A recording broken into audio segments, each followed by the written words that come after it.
kumusumo wawama ekotuleya kumusumo wawama. Palino chitatwatendeka n'ekipande ekyabutatu. So we are starting the third session. And this session is entitled Running a Life Group in Your Village.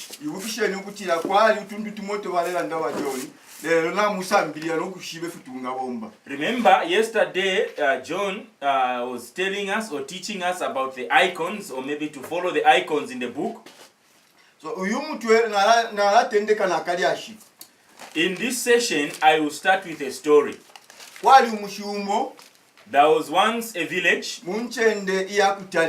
in a long distant place. This place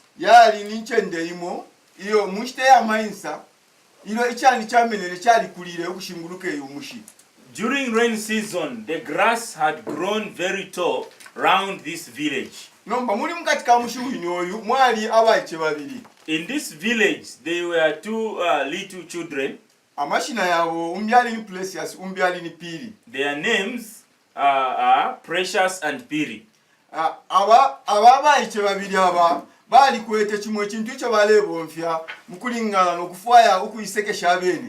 These two children, they had a game they loved to play. And they loved to go in the bush to catch bush mouse. Now one day what happened is this. These little children, as they went in the bush to fetch bush mouse, they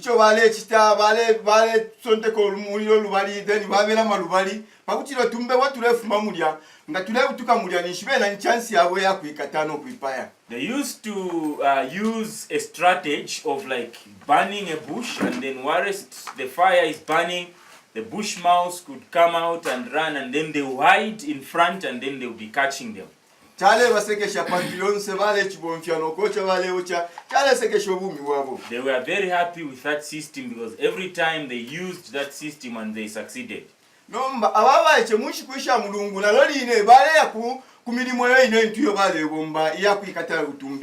So these children, every week they used to go in the bush. One day what happened was this. It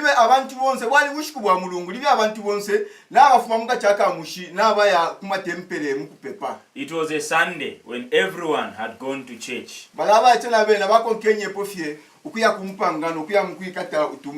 These children also went out in the bush to catch the bush mouse. This day what happened when they had started the fire, they failed to put up this fire because it was very big. What happened was this. That fire started burning round the village. They were afraid after seeing that big fire. So they decided to go back home. As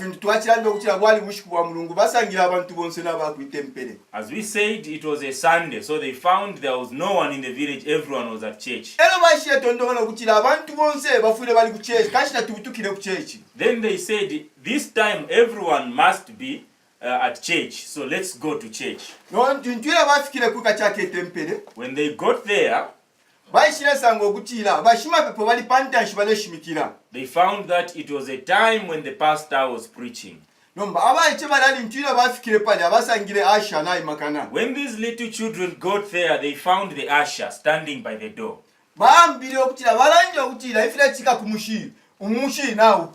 They tried to tell that the village is on fire. But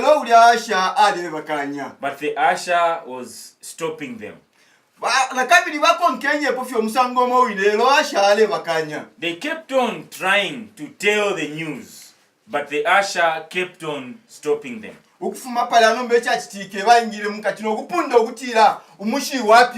the end, they just entered the church by force and they shouted, the village is on fire. Abantu elo bafulumwike nokubutukira ukwachitike ichimpamba. That's when people ran to the village and see the fire. When they got there, they found other houses have been caught by fire already, and other properties are damaged. They tried by all means to put out that fire.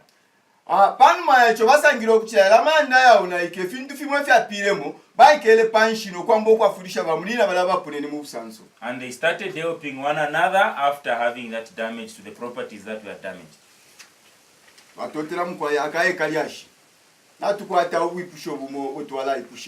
Now this is the story. Now after the story, I've got a question that I'm going to ask.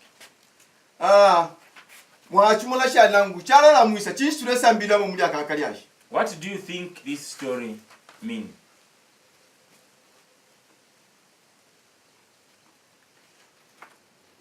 Address?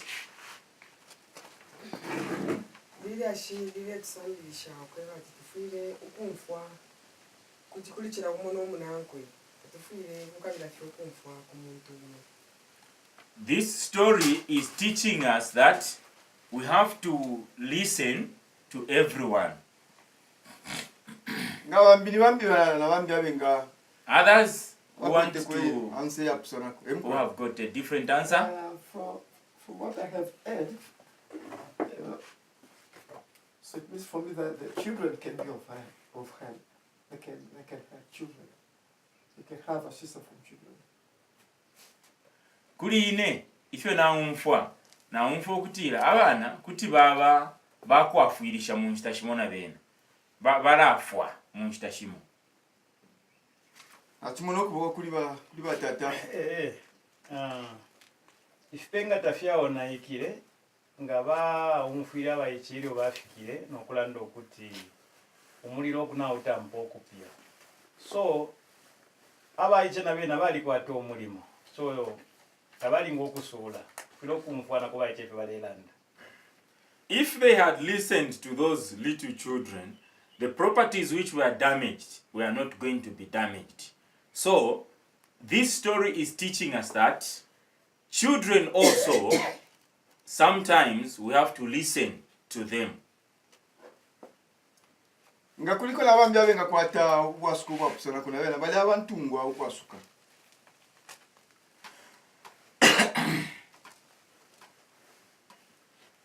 Twatotela sana. Thank you very much amasuko yonse ayonto abasuka. For all these answers that you have given. Answers yonse yalifie bwino. All these answers are okay. If we look back from yesterday, this is just giving an addition to say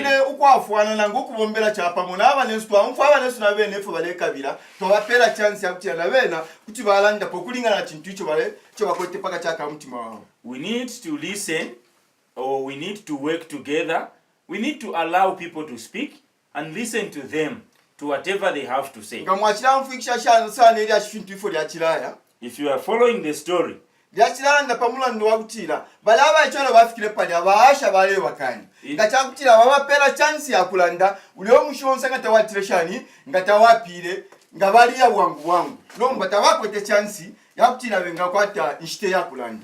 these little children got to church, if they were given time to deliver the message they had, the damage was not going to be the way it was. Now they wasted time by stopping them to say whatever they wanted to say, and then the damage was big.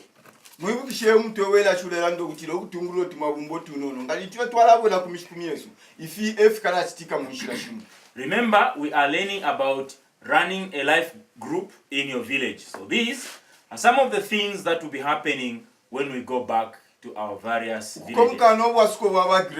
According to the answer from Sister Grace,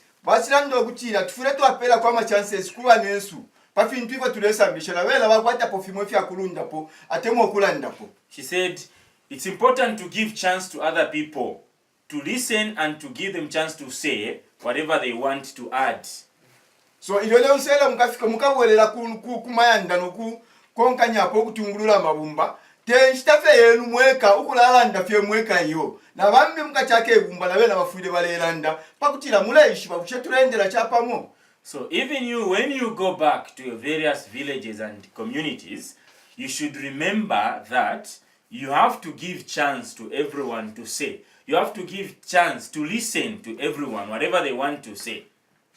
Chikankala nshina kabiri chatunga sambirapo pamulandu wakupele nshitakuba nensu pakutira nabe na balande fintu ifo bakwete paka chaka mti mashao. What other important thing can we learn from giving time and chance to other people to say whatever they want or they have upon their hearts? Aha, ichichali be chikankala 1 pamulandu wakutira tusambilisha nshe chapamu. The one importance is that when we give chance to everyone, that means we are learning together. Mukachaka chipingwe chakwalesa nga mwatimulelenge mulesanga okutira Kristu alesangwa na mabumba engi.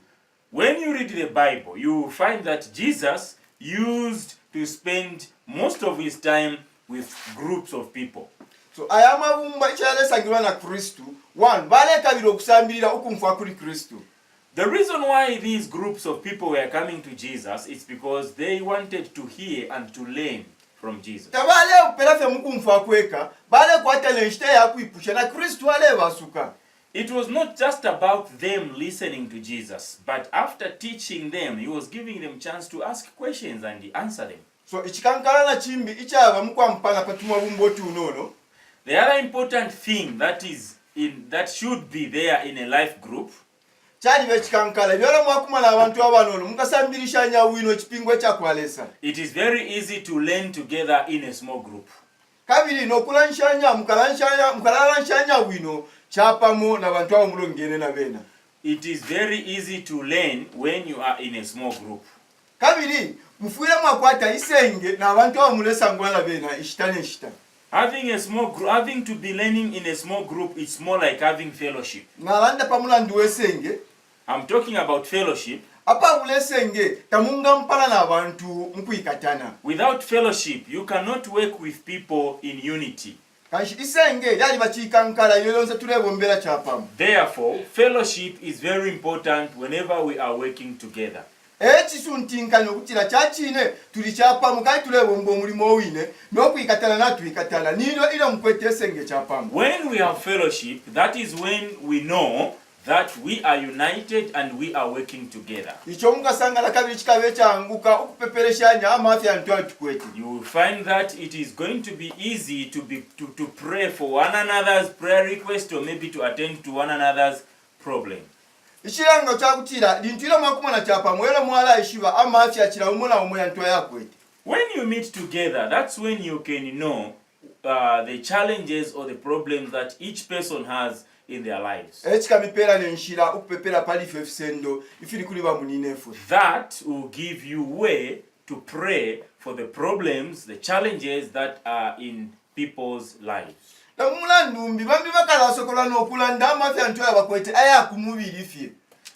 When you keep on doing like that, other people will even get to the extent of telling other deep problems of their personal lives. That way also will give you a chance to know how you can help one another as brethren. That's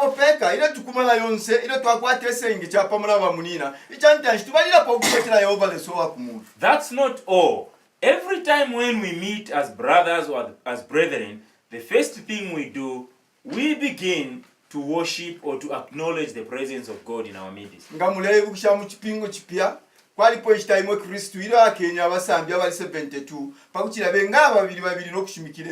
If you remember in the Bible, there was a time when Jesus divided the 72 disciples 2 by 2 to go and preach the gospel.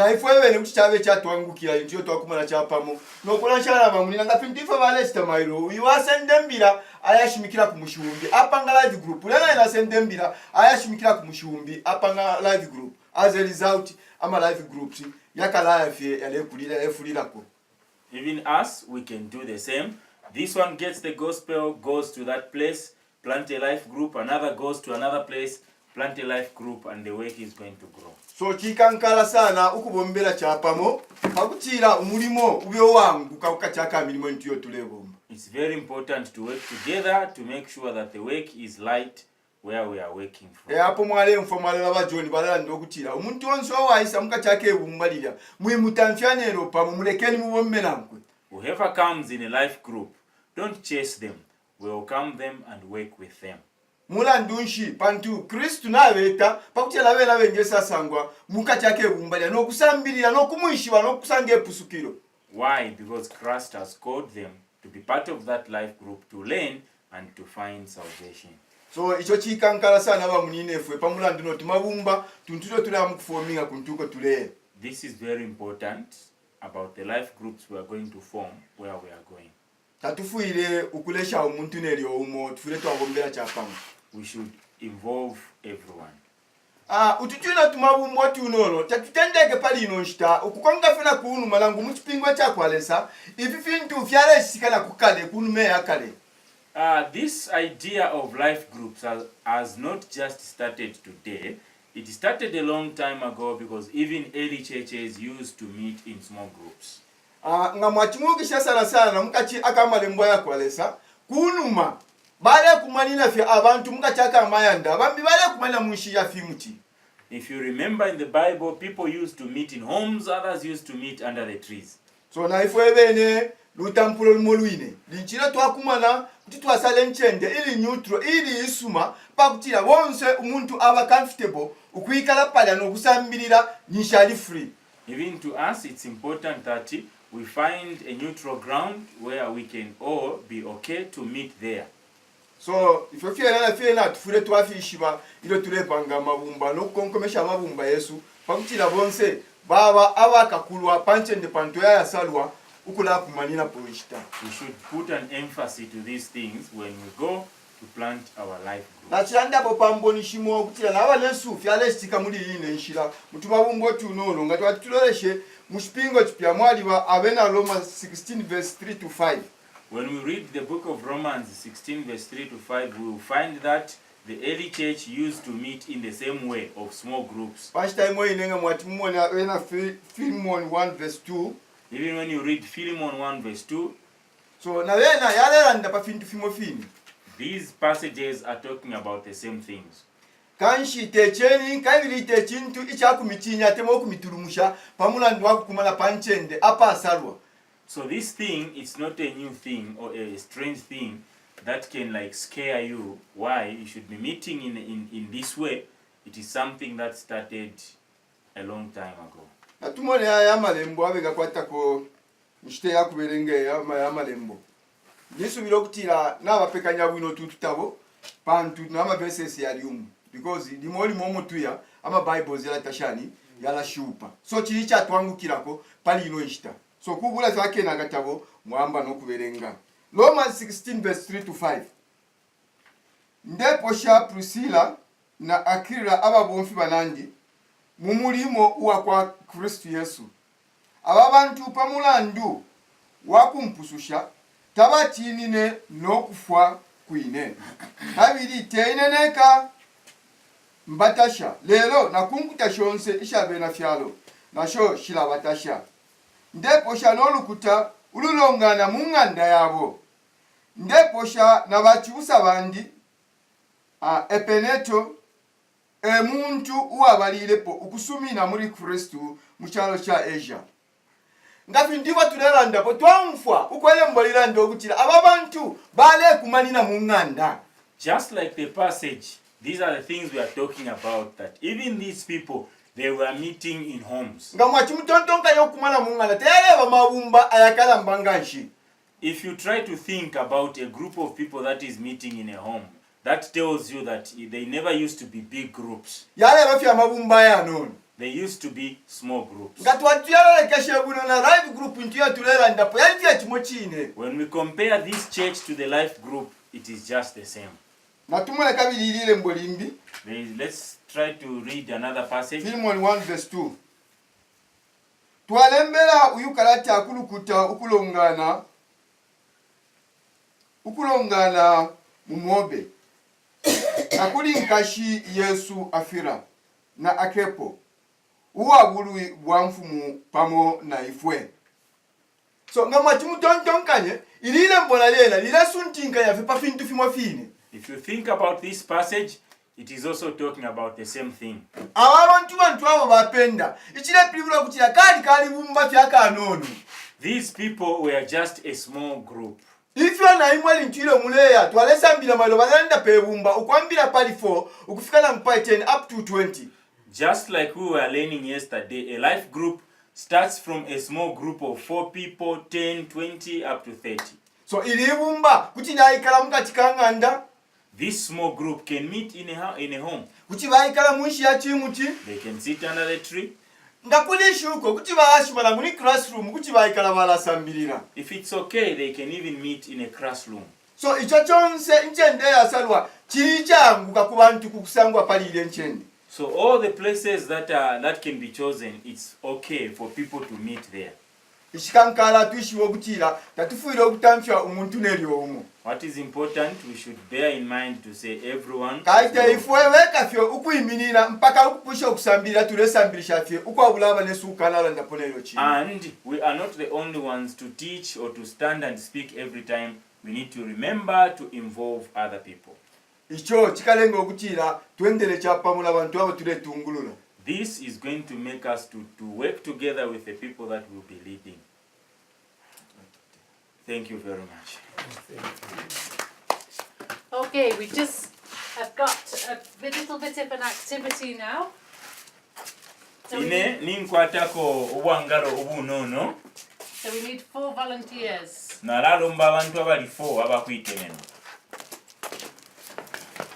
2, 3, 4. Okay. Now, you put your book down. So we're going to have just a little game just to wake you up and to make you remember something. So you can you go together with him, you're one team, and you go with him. Now, has anybody ever used a wheelbarrow? Yeah. Well, unfortunately, we haven't got wheelbarrows. So you can be the wheelbarrow, and you can be the wheelbarrow. So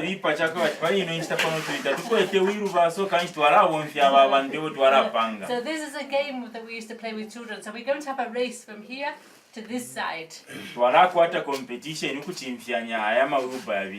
So if you stand here and here. Is she going to lift this wheelbarrow? Okay. Now you need to put your hands on the floor. And you need to hold his feet. Hold the feet. And the big Bernard needs to get out the way. And then you need to wait. And the first one to reach the wall. Okay. 1, 2, 3, go! Which one? I think it was you. Okay, clap. There's not the wheelbarrows and the owners can sit down now. Okay,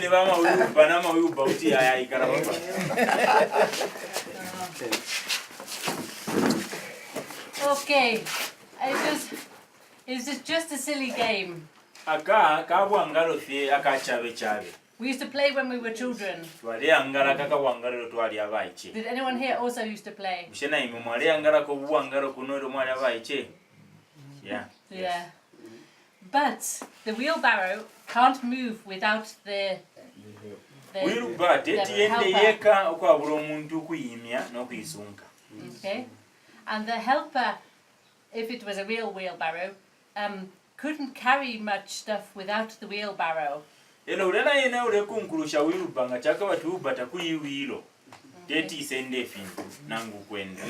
So that's what it's like with our friends in the church. We can choose if we want to do all the work of the church by ourselves.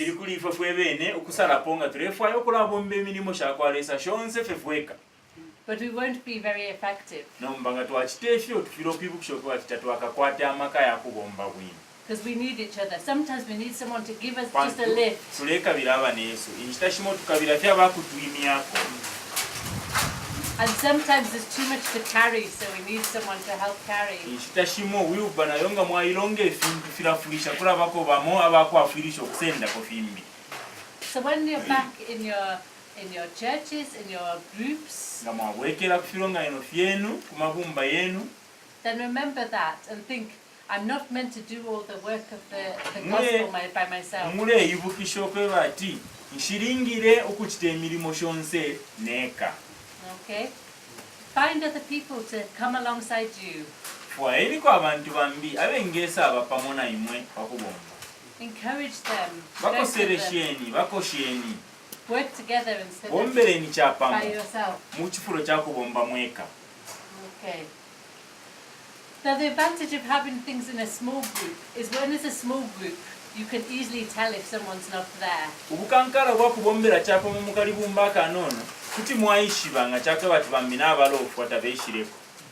If the church has got 100 people, 1,000 people, you're not going to notice if one person's not there. Ikironganiro nga kikweta abantu bali 100 nga bali 1000 teti muyishibe umonga n'alofwa. But if your small group has 10 or 20, then you will notice. Nga mulibumbeeri nono eryampendwa ngeyo kyalibe kyangu okuyishiba ati bakiyite n'abalofu. And you'll notice if someone is struggling and maybe needs a lift like the wheelbarrow. Nakayiri nga mulimu mpendwa eyinono kuti kyangu okuyishiba okwe bati bakiyite bale ekyushiwa mwabemyako nga wiruba. And you'll see things in the community that need action, but you need someone to help you. You can find someone in that group to help you. Nga mulekumana muli akakalibumba nkitashima okuti mwalolesha mumushi wenu mwamona efyakukabi efikweta abantu ero mwabwerera kukalibumba mwayayimya bamo abengayo asitashanya abengayo afwa uli omuli. And we can all learn together, not just the people learning, but the teacher also learning from the people. Kuti twasambirira bonse kyapamo tebakafundisha afya okulafunda banabo bali omufwa nabo bene bakafundisha kuti basambirira okufuma ku bantu. And the important thing from the first story about Precious and the fire, Ekintu ekikankala ekyakiba mwiri ashirako Precious n'omuliro, we should all listen to each other. kyakiba kyakutiira tufiire okunfuira omuntu uli onse. Now, a Bible reading we've got from James 1:22 to 25. Ile mbokubelenga okufuma mu bbuku lya kwa Yakobo. It says, "Do not merely listen to the word and so deceive yourselves. Do what it says. Anyone who listens to the word but does not do what it says is like someone that looks at his face in a mirror and after looking at himself goes away and immediately forgets what he looks like. But whoever looks intently into the perfect law that gives freedom and continues in it, not forgetting what they have heard, but doing it, they will be blessed in what they do." And somebody got it in Bemba in their book. Yeah. Can you read? Charles, kisungula nkiyo. Ati mwilayi bepafye mukunfwapa, mwilayi bepafye mukulafya bakunfwa amashuri yakwe leero omulekita ifyo yalemweba omuntu ufwaya amashuri leero takita ifyo yalemweba aba kwati muntu uyilolesha pamenso mukirolani kya kirya apwa okuyilolesha afumapo apo penefye alaba nefyo amoneka leero omuntu ulolekesesha mwifunde ilyakwililika lila mutungulula litulenga tube abantungwa kabiri abakonkanyako okuli kunakila tabaperera fye mukunfwa alaba nekyo alaba nako leero balakita ifyo onfwa ninshilesa akamupala muli syonse ifyo akita. Okay. What do you think this means? Muleto ntonkanyi kikyalola mwisa. Okay. This means we have to practice what we listen from the Word of God. Exactly.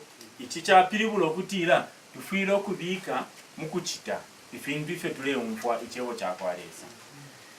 So can anyone else think of any examples of how we could do that in the life groups?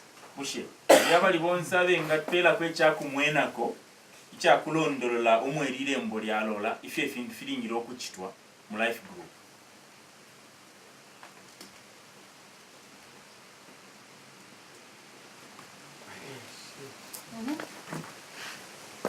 Anyway,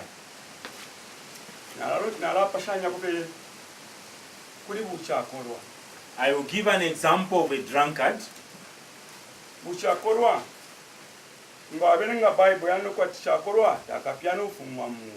When you read the Bible, you find that the drunkard will not inherit the kingdom of heaven.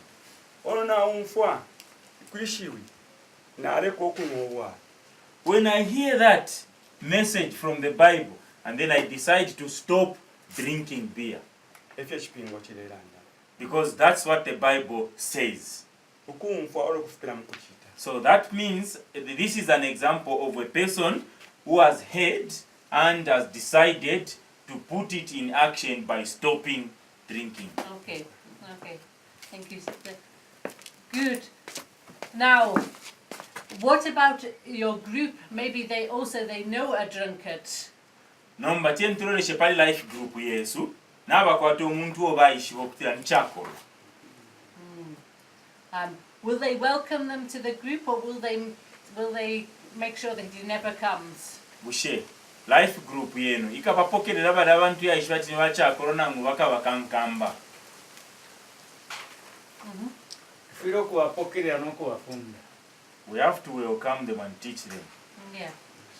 So we have to welcome them and teach them. But sometimes maybe they need more than teaching. Maybe he's got no food because he's not planted, or maybe he needs some help practically also. Inshita shimo tekufunda fye kweka. Kulolesha noke batilimbi kuti mulandu balikalire sana muri buchakorwa babo tabalimine n'okubyala tababyere. So balina ensala. So kulafaika okufunda ero n'okwafwako kupitira mu kuchitapo efintu fimu.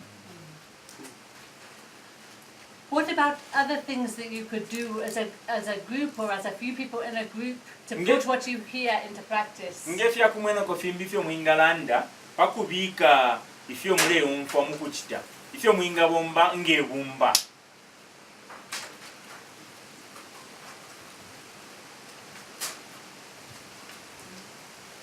Oh, is that the hand? Yes. Okay, please. The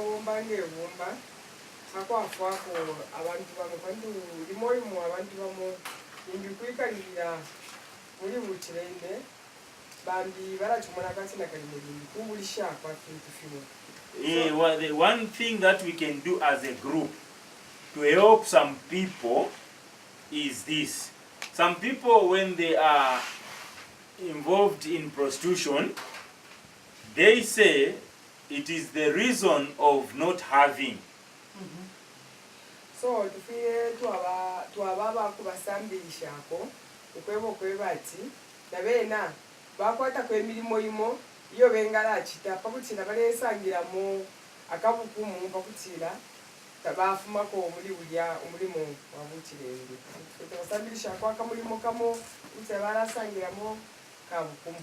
So one example as a life group that we can do is to help those people with some work. Try to help them, or maybe if they don't know, to help them know, or to help them start doing something that can make them stop giving an excuse of saying we are doing this because we don't have. Okay. And sometimes that can be a hard problem to solve. Munshiraimo yomwalanda limbikuti bwaba bwafya obwakosa ukwafwana ngukupwisha. And sometimes it might be more than one person that needs to help that person to get back on their feet. Munshiraimo kumasanga kwati pantu bwafya obukuru so kuti tachinga shintireve pa muntu monangu babiri ukwafurisha uli omuntu balingire bafulira kwa abantu abale sangwirako kwafurisha uli omuntu. Because there were plenty of poor in our villages. There were plenty of broken people in our villages. And if we look and we see all the problems, sometimes it can seem overwhelming.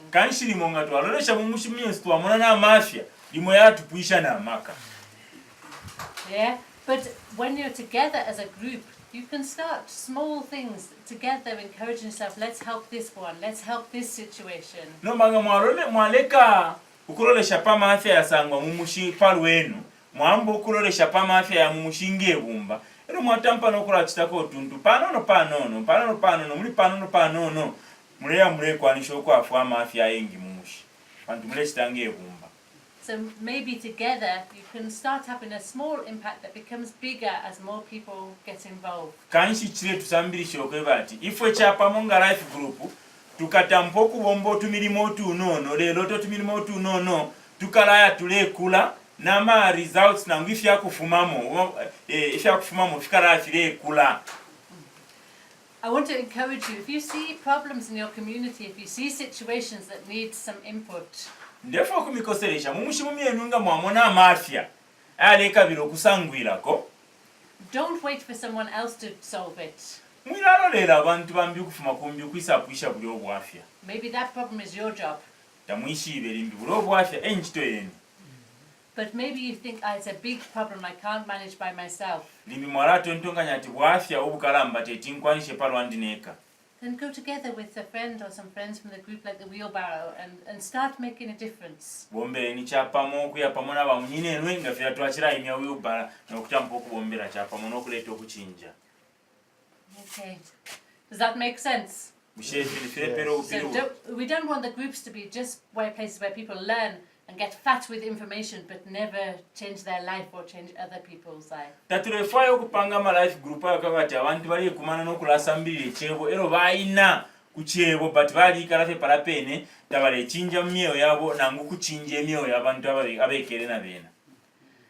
I think Pilius went over this a bit about where the group meets. It can meet anywhere, a school, a Pilius bachifika ko kubachiranda tuko amabumba yakumanina kutuma kumanina mu school, tuma kumanina mu nsaka, tuma kumanina mu isambali ya chimuti. Under a tree, anywhere where people feel comfortable and can meet the same time every week. Ukuli konse uko abantu bali abangukirwa okukumanina kutumwa kumana.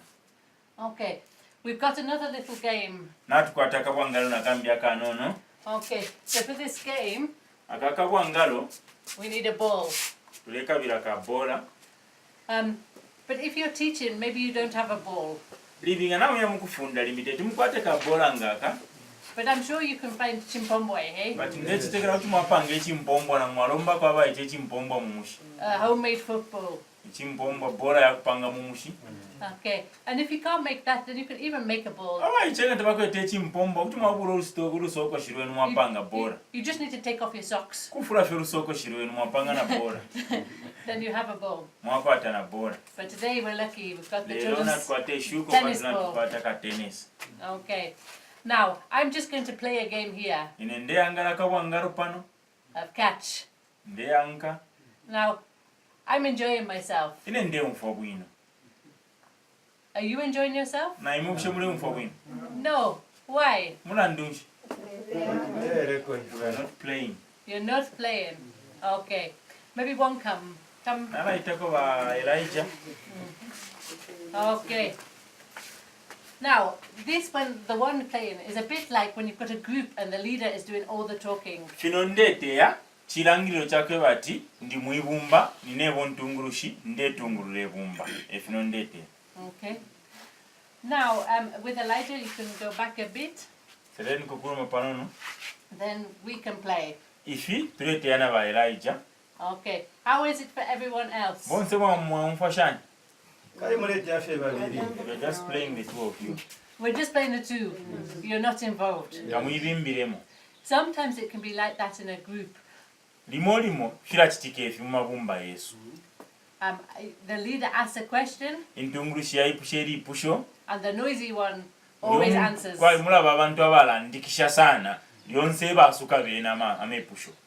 So it's like he's speaking, I'm speaking, but nobody else can get it.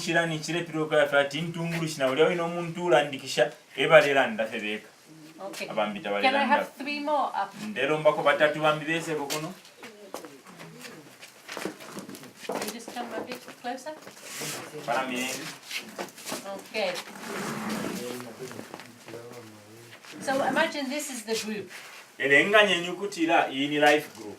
Now it's much better if the leader Entungurushi includes everyone. ilebimba mu abantu bonse. We're having a discussion, we're answering Lelanshanya questions. pa. But have you noticed where's the ball coming back to? Mushinga namumona ni kwisoko bola lyonse ilebwerera. The leader. It's coming back to the leader. There's another way that's even better because sometimes in the group the leader doesn't have all the answers. Mwebumba tekabati ntungurusha ikwata amasuko yonse. So we do that and then throw to you can throw to different, to this. And this is when it's a good discussion going on. Everyone is involved. Nga mwamone finish ukukulanshanya kulebomba bwino pantu bonse bale ibimba. The leader is helping. Entungurushire bafuirisha aba. But the leader is also appreciating that other people Entungurushi naye na ileta shako bambi abantu pakubalekera have okulanda good things to boleka. say. Pakubapeera enchita ya kulanda. Now, sometimes Enchita shimo there's a quiet person. mulaba muli libumba abantu abakutumana. Let's say the lady is a quiet person. She's reluctant to say anything. Ababeena ni batondolo musuma abafaayo okulandalandawe. So everyone else is involved. Ababonse batatu beena balelanda. But maybe she feels she hasn't got anything important Beena to bale say. mfwafi atawe tondolo musuma nchikwete fya kulanda ine nifino finefe. Has anyone got any ideas what we could say to encourage her? Shekuli kwa bakwete ko bwishibire fyo twinga bakoseresha aba bashirelanda. Kutu achitashani. You can throw the ball. Yeah, but that's what I'm going to do. But how would I encourage her? Because in real groups you haven't got a ball, obviously. How would I encourage her with my words? What can I say to encourage her to answer? Ninji shibati kubaposera bola nomba ndei pusha nati. Mashi winshi twinga bonfia. Kukoseresha omuntu wa musango ngoyo. Pantu muli tulotuma bumba ichi kyakumwena ko fete ke batirimbi tukalaposera na bola. Mashi wi. Amashuri twinga bonfya ku bantu abashirikandako nabo kuba sonta kuto abapera ku chance kubati mailo mara imwe landemiko. The words that we can use to help such kind of people, it's to give them chance in a way that, mother, you can also say something this time. We are giving you chance if you have anything to say. Yeah. No, that's a good idea. Because if we say, why do you not say anything? Do you not understand? Bushe, mule muno kwe batinga tuwabe bati, chinchita mulelandira pwe filifionse. Bushe ninchi kwa bati mweta mule umfwa. How's she going to feel if I say that? She'll feel bad. She'll feel bad and she's not going to speak. But if we say, I'm sure you've got good things to say. Nga tuwabe bati, na tuishwa na imona mkwata kwa ifisume ifya kuranda. Then maybe with time, she'll be encouraged. Mwishira imo mkasanga ati bakosere shiro. You forget. Together. Okay. So with time, maybe it'll take a few weeks for her to feel strong enough to say things. Mukwira kwa nchitali mbukushita wasendera kwa milungu nangu itatu pakuti batampi okula umfwa abaka kuluka ukulanda kona bena. And maybe she still won't say as much as who was the noisy one? Elijah. Elijah. But nadoli ine nangu papite milungu shitatu tetibalingane na ba Elijah okulandaranda sana. Now that can sometimes give the group leader a headache. I'm not saying he's like this, I'm just picking on him. But when the person is talking all the time, then it can be difficult for the other people. Let's imagine that Elijah is the one that just can't keep quiet.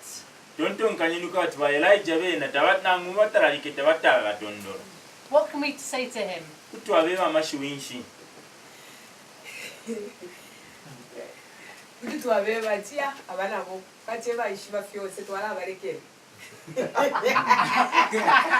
can tell him, this man He thinks he's the one who knows everything. Let's leave everything for him. Now, I'm sure she's joking, she's laughing. If we say that, if we say that, he's going to feel bad and not come back, isn't he? But it's good to have an example of what not to say.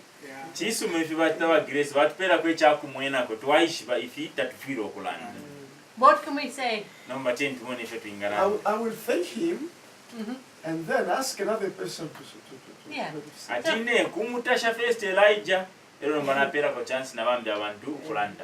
Yeah. Because then he's been thanked for his contribution, and his contribution has been good, but he now knows that he just needs to let the other people have a go. Okay. So we can sit back down.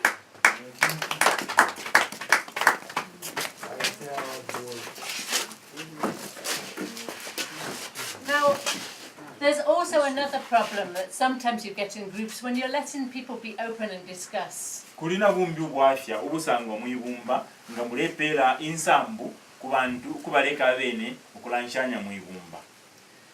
Sometimes you get somebody that says an answer that's wrong.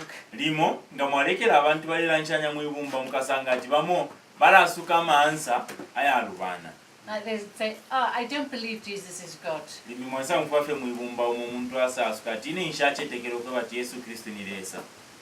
Now you know that's wrong. But if you say to him, that answer's wrong,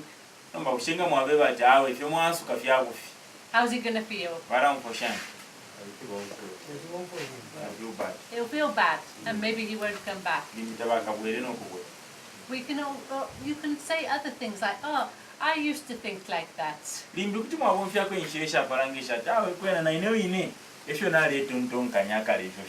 But now I know Jesus. Or you could say, well, let's have a look and see what the Bible says.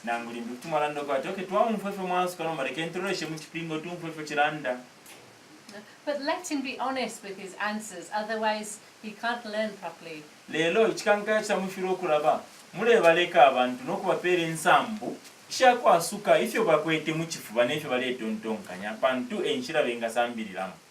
And sometimes you get people that say answers that are worse.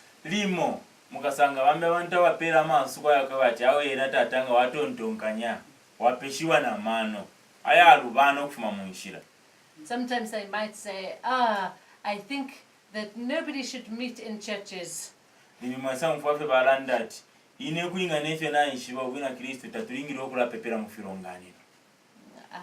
We should all have to build a special house.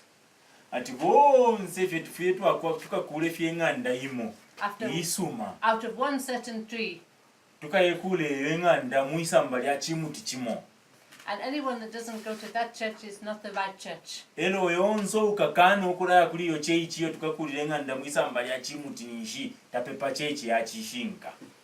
Now that's obviously a stupid answer.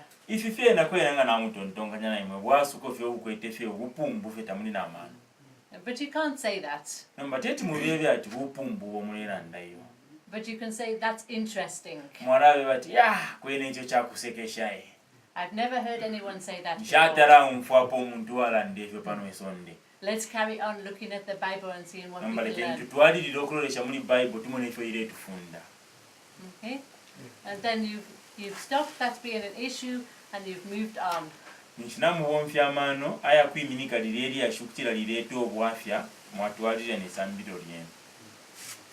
Okay. Right. Now one problem, there's a problem quite often in Africa.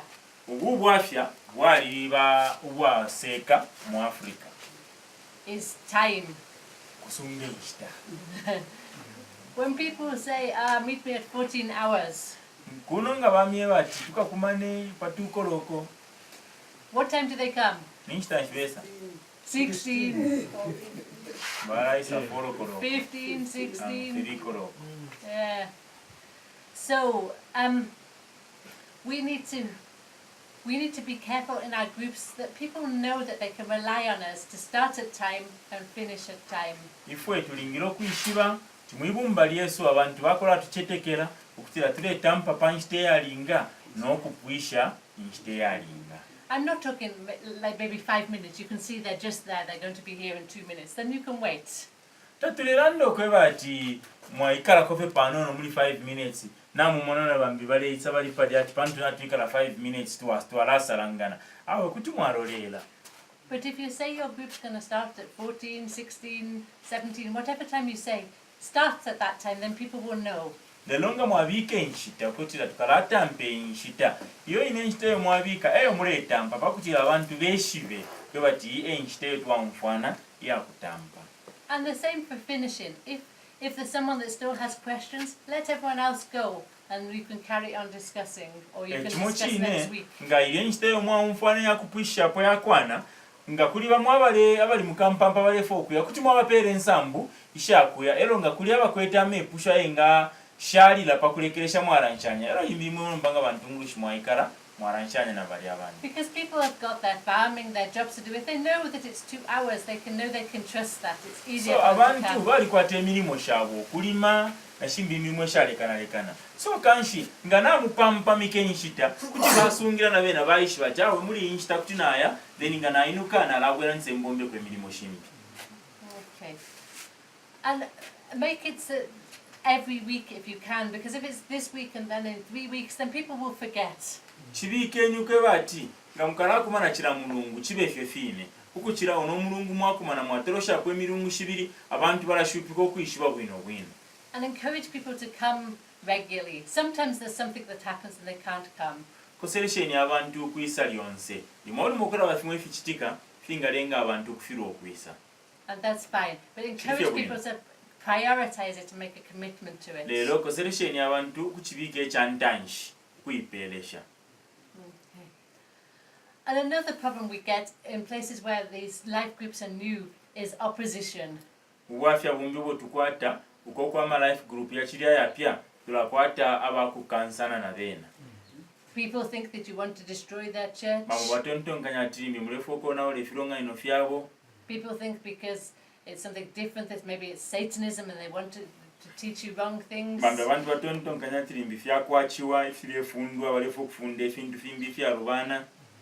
People are suspicious because things are a bit different.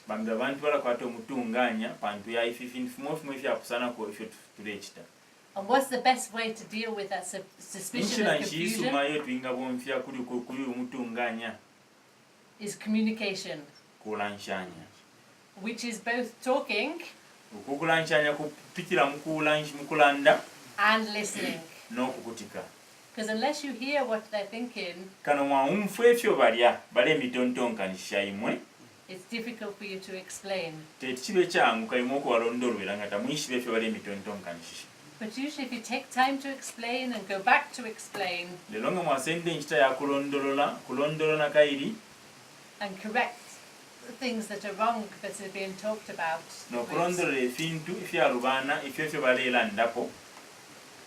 then that can be overcome. Sometimes it takes time. But when people see a group of people learning from the Bible, changing and putting it into action, then they'll want to find out more. And hopefully they'll want to join. Remember the story that Pilias told about the children and not being listened to.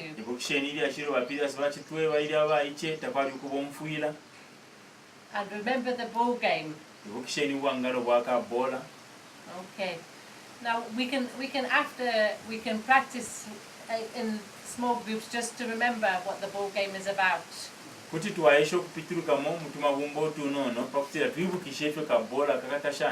Because I think it's important as leaders that you remember to keep the communication going and not just say everything yourself.